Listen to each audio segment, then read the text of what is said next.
शेरा और अदबा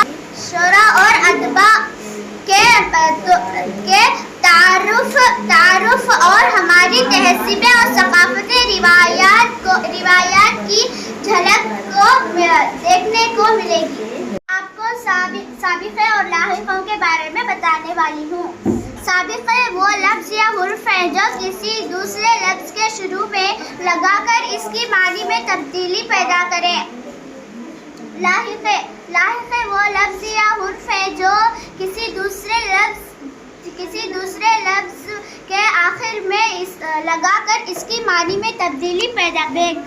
बेकार क्या? साबिक़े। ओके, साबिक़ा। हम जमात साबिक़े। क्या वो? अक़लमंद क्या? लाहिक़े। ओके। दर्सगाह क्या? लाहिक़े। Okay, very good. Put the clap for Ayman. माशाल्लाह, बहुत अच्छा।